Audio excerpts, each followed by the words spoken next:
सुप्रभात विद्यार्थियों, मैं राजनाथ राम विद्या विहार इंटर कॉलेज सलारपुर वाराणसी के यूट्यूब चैनल में आप लोगों का स्वागत एवं अभिनंदन है। आज मैं यूपी बोर्ड कक्षा 12 संस्कृत से संबंधित व्याकरण के विषय में व्याकरण के विषय में चर्चा करेंगे। जैसे कारक प्रयोग।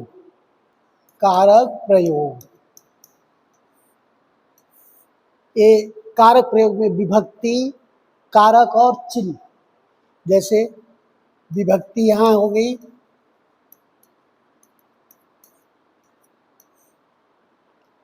कारक हो गया और ये चिन्ह हो गया। विभक्ति में प्रथमा विभक्ति है, कर्ता कारक है, चिन्ह है ने। द्वितीया विभक्ति कर्म कारक, चिन्ह है को। ये तृतीया विभक्ति कारक है करण कारक, चिन्ह है से द्वारा।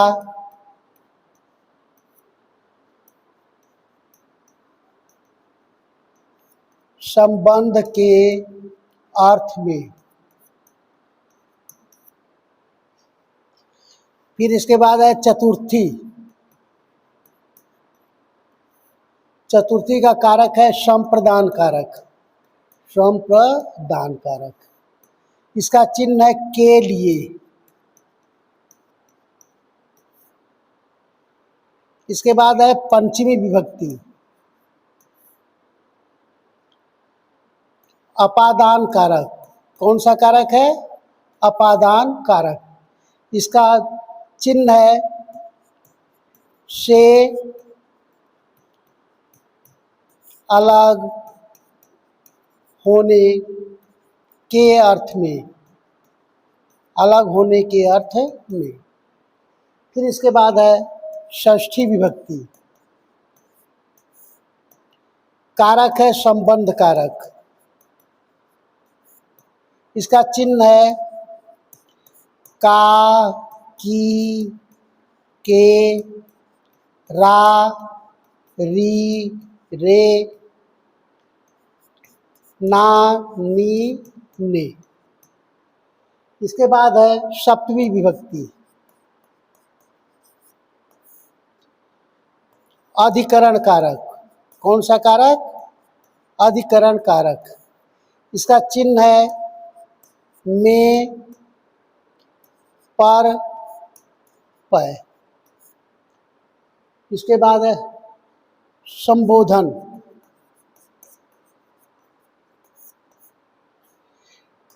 ये भी संबोधन है। इसका चिन्ह है हे, भो, अरे इत्यादि। ये हम लोग जब तक हम लोगों को चिन्ह नहीं मालूम होगा तब तक हम लोग कारक नहीं जान सकेंगे, ना तो विभक्ति। इसलिए चिन्ह अनिवार्य है। इसके बाद हम लोग कारक और विभक्ति ज्ञान कर लेंगे, जानकारी हो जाएगी। ठीक। इसके बाद आइए नेक्स्ट। आइए हम सब अलंकार के विषय में जानकारी प्राप्त करेंगे। जैसे अलंकार हम लोगों को 4 पढ़ना होता है, 11 और 12 दोनों मिलाकर 4 पढ़ना होता है। अनुप्रास अलंकार, यमक अलंकार, उपमा अलंकार और रूपक अलंकार 2 हम लोग पढ़ चुके हैं। अनुप्रास और यमक अलंकार पढ़ चुके हैं। यहाँ हम लोग कक्षा 12 में उपमा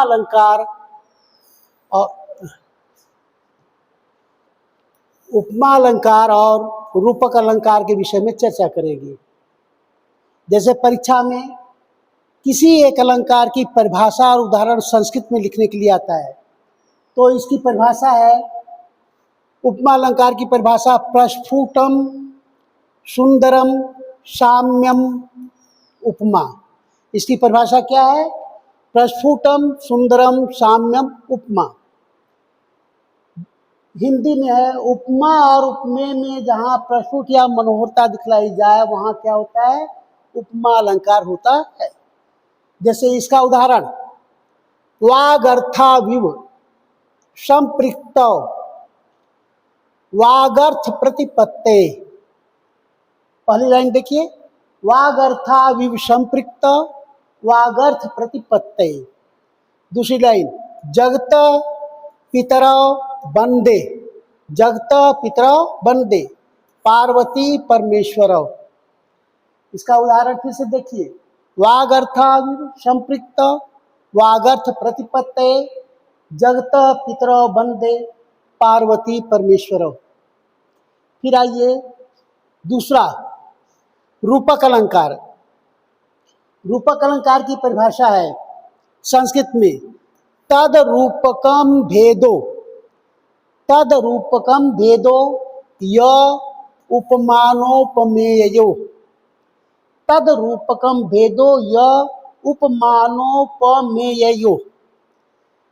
इसका उदाहरण, पर्याप्त पुष्प स्तबक स्तनाभ्य, पर्याप्त पुष्प स्तबक स्तनाभ्य स्फुरत्व प्रवालोष्ठ मनोहराभ्य, पर्याप्त पुष्प स्तबक स्तनाभ्य स्फुरत्व प्रवालोष्ठ मनोहराभ्य। दूसरी लाइन, लता बधुभ्यस्तरोऽप्यवायुः, लता बधुभ्यस्तरोऽप्यवायुः विनम्र शाखा भुज बंधनाति, विनम्र शाखा भुज बंधनाति। फिर से उदाहरण देखिए, पर्याप्त पुष्प स्तबक स्तनाभ्य स्फुरत्व प्रवालोष्ठ मनोहराभ्य लता बधुभ्यस्तरोऽप्यवायुः विनम्र शाखा भुज बंधनाति। ये तो हमको उम्मीद है कि आप लोगों को समझ में आ गया होगा। आप लोग इसके विषय में चर्चा कर लीजिएगा, पढ़ लीजिएगा। ठीक, नेक्स्ट आगे देखिए, समास। समास का अर्थ होता है, परिभाषा होता है समसनम समास। क्या होता है, समसनम समास। जब दो या दो से अधिक पद मिलकर आपस में एक नया पद बनाते हैं, एक नया शब्द बनाते हैं, तो क्या कहलाता है, समास कहलाता है। जब दो या दो से अधिक पद मिलकर नया शब्द बनाते हैं तो वहाँ क्या होता है, समास होता है। समास 6 प्रकार के होते हैं। समास के भेद, समास 6 प्रकार के होते हैं। पहला है अव्ययीभाव समास, दूसरा तत्पुरुष समास, यह अव्ययीभाव समास है, तत्पुरुष समास है, कर्मधारय समास है, द्विग समास है, बहुव्रीहि समास है और द्वंद्व समास है। ये 6 समास होते हैं, जिसमें हम लोग कक्षा 11 में 3 पढ़ चुके हैं और 3 इस बार पढ़ना कक्षा 12 में। 3 में पढ़ लिए हैं, तत्पुरुष समास से पढ़ लिए हैं, कर्मधारय समास पढ़ लिए हैं और ये बहुव्रीहि समास पढ़ लिए हैं। ये 3 समास हम लोग कक्षा 11 में पढ़ लिए। अब कक्षा 12 में पढ़ना हमको ये अव्ययीभाव समास, द्वंद्व समास और द्विग समास, ये 3 समास पढ़ना है। तो द्वंद्व समास, ये क्या है, द्वंद्व समास। द्वंद्व समास की परिभाषा, चार्थे द्वंद्व। क्या होता है, चार्थे द्वंद्व। च के अर्थ में द्वंद्व समास होता है, जहाँ च का लोप होता है वहाँ द्वंद्व समास होता है। जैसे उदाहरण देखिए, शब्द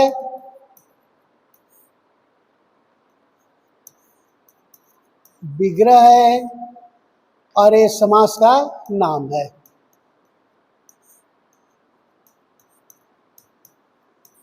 समास का नाम है। शब्द में देखिए, पितरौ, पितरौ, इसका विग्रह होगा, इसमें च का लोप होता है। जैसे विग्रह होगा माता च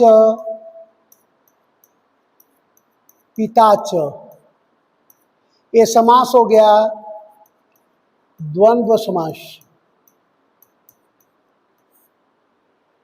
आइए राम लक्ष्मणौ, राम लक्ष्मणौ, इसका विग्रह होगा रामस्य लक्ष्मणस्य। ये कौन सा समास है? द्वंद्व समास। फिर है हरिहरौ, इसका विग्रह होगा हरि च हरः च। ये कौन सा समास है? द्वंद्व समास। फिर अब आइए आगे, अब आइए दूसरा है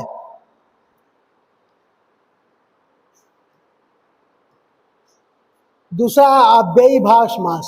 कौन सा समास? अव्ययी भाव समास। इसकी परिभाषा है पूर्व पद प्रधानो अव्ययी भाव। पूर्व पद प्रधानो अव्ययी भाव, जिसका पहला पद प्रधान होता है, जिसका पहला पद पूर्व पद प्रधान होता है, वहां क्या होता है? अव्ययी भाव समास होता है। जैसे ये शब्द है विग्रह है और समास का नाम। शब्द में आइए यथाशक्ति, यथाशक्ति, इसका विग्रह होगा शक्तिम अनतिक्रम्य। ये क्या है? कौन सा समास है? अव्ययी भाव समास। दूसरा उदाहरण अनुरूपम, इसका विग्रह होगा रूपस्य योग्यम। ये कौन सा समास है? अव्ययी भाव समास। निर्दोषः, इसका विग्रह होगा दोषाणाम अभाव। ये क्या है? अव्ययी भाव समास है।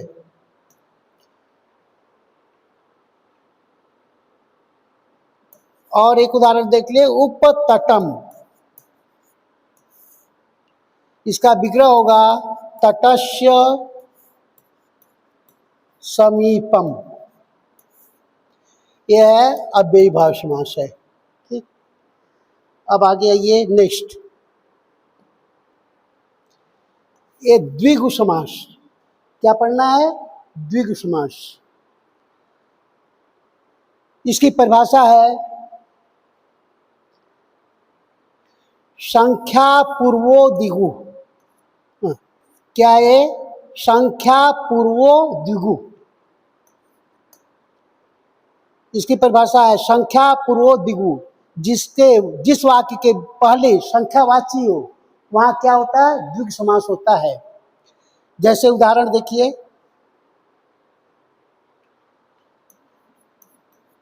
शब्द विग्रह समास का नाम। यह है पंचवटी। ये देखिए पहला शब्द क्या है? पंच, संख्यावाची हो गया, इसलिए इसका विग्रह होगा पंचानाम वटानाम समाहार। ये कौन सा समास है? द्विगु समास है।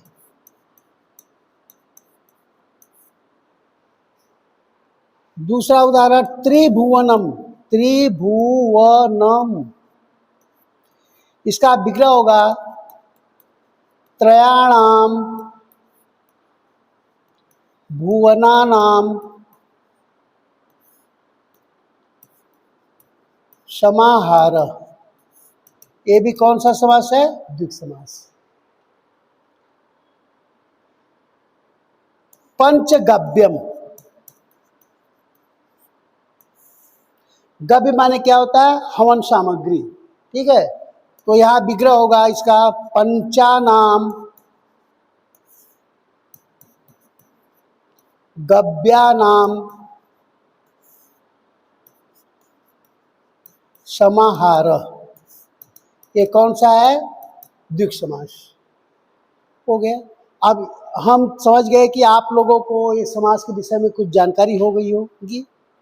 अब अगले जब भी हम लोग अगले दिन मिलेंगे तो संधि के विषय में अध्ययन करेंगे।